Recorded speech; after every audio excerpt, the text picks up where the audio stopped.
Oi, que bom você estar aqui com a gente na Psicoleitura. Hoje a gente vai falar sobre o tempo de escutar, o tempo de sentir. Se isso faz sentido para você, deixa o like e se inscreve. Vamos junto!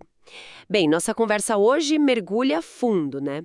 Nas questões práticas da terapia, a gente está usando como base o 8º capítulo do Cartas a um Jovem Terapeuta.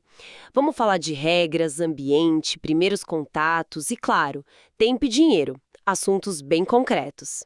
Começando então pelas regras. O autor questiona, né, se tem mesmo regras explícitas logo de cara e a famosa associação livre. Como ela entra nisso hoje? Então, a associação livre é fundamental. Mas o ponto do autor, que eu acho ótimo, é que o propósito não é bem impor uma regra.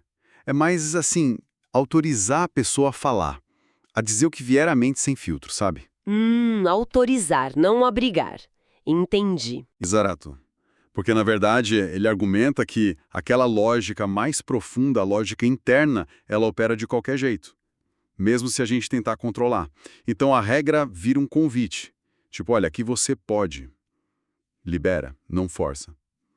Faz sentido. Totalmente. E ele menciona outras regras, além dessa. Sim, ele resgata uma bem interessante, talvez meio esquecida hoje, que era prezada pelo Freud, que é pedir para o paciente não ficar discutindo os detalhes da terapia com gente próxima. Ah, é? E por quê? Parece contraintuitivo, né? Pois é, mas tem lógica. Primeiro, para evitar que a hostilidade ou o ceticismo de fora, sabe, contamine o processo ali dentro.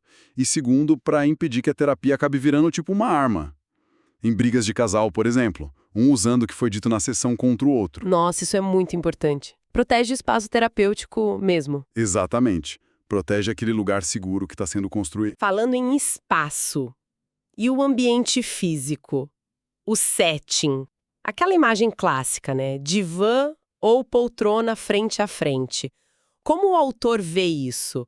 Ainda tem muita rigidez? Olha, ele tenta justamente desmistificar um pouco essa questão. Lembra que, muitos analistas super importantes foram formados atendendo cara a cara. Ah, então não é uma regra de ouro usar o divã. Não necessariamente. A escolha pode, e talvez devesse, né, passar muito pelo conforto do paciente, claro, mas do terapeuta também. Tem gente que não suporta falar sem ver o rosto, se sente perdida.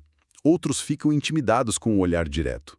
O próprio autor conta que teve uma fase que preferiu face a face, para guardar melhor a imagem visual dos pacientes. Olha que interessante. Que curioso isso da memória visual. Mas o ponto central é: o objeto, de ou poltrona, não é garantia de nada, não é mágico, né? O que importa mesmo são as palavras, a relação que se estabelece ali. Ponto. Entendi. Entendi. Às vezes, essa rigidez toda com o setting pode ser até uma defesa do próprio terapeuta, sabe? Uma forma de se proteger. Faz sentido. O essencial resiste, como ele diz. E os primeiros contatos? As entrevistas preliminares? O que é crucial ali? Ele destaca duas perguntas-chave, quase como bússolas internas para o terapeuta. E quais são? A primeira, o terapeuta faz para si mesmo. Eu posso mesmo ajudar essa pessoa? Rola uma aliança terapêutica aqui, e essa aliança, ele frisa bem, não é com o sintoma aparente, é com o desejo de mudança da pessoa, mesmo que esteja lá no fundo, sabe? E como ele percebe isso? É intuitivo? É algo sutil. Ele fala em consonâncias, talvez algo na voz, na forma de se expressar, uma ressonância que bate ali. É meio difícil de explicar, mas quem atende sente. Entendo. E a segunda pergunta? É para o paciente? Essa sim, é perguntar o que você espera desta terapia.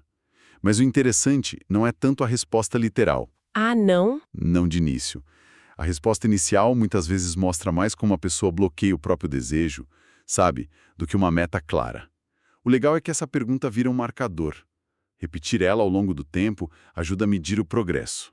Vê como a resposta muda, o que a pessoa descobriu. Que ferramenta interessante. Usar a pergunta como um termômetro da mudança. Exatamente. E agora para as questões bem práticas mesmo. Tempo e dinheiro. Duração da sessão e pagamento. O que ele disse? Sobre tempo, ele compara dois modelos.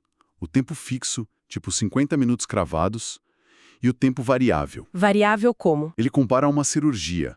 duro necessário. Hoje, ele parece preferir esse tempo variável, mas não curto necessariamente. Quer ter liberdade para explorar algo que surge, um sonho, uma lembrança, mas também se permite parar-se e sentir que o principal já foi dito, para não encher linguiça, como se diz. O critério é a necessidade do processo. Mais flexível, então. E o dinheiro? Aquele velho debate? Pois é.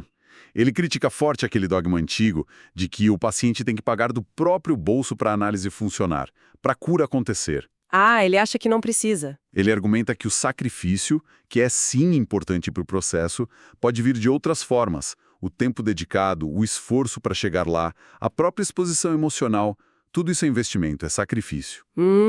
E a realidade dos convênios, do SUS? Exato. A realidade mostra que gente que não paga do bolso se beneficia e gente que paga às vezes resiste do mesmo jeito. O dinheiro não é a chave mágica contra a resistência. O comprometimento é mais profundo. Essa visão parece bem mais pé no chão, mais conectada com a vida real. Concordo. E para fechar esse ciclo de questões práticas, pensando no terapeuta iniciante, qual o papel da supervisão que o autor destaca? Ele vê a supervisão como crucial, claro.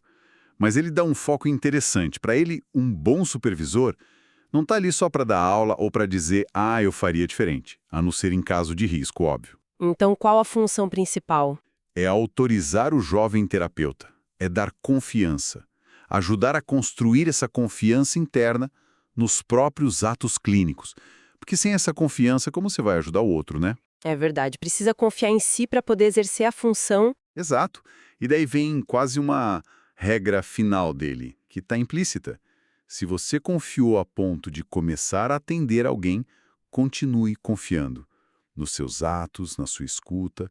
É um voto de confiança mútuo ali. Lindo isso. Confiar no processo que se inicia. Bom, nosso papo foi intenso hoje, né? Exploramos bastante coisa.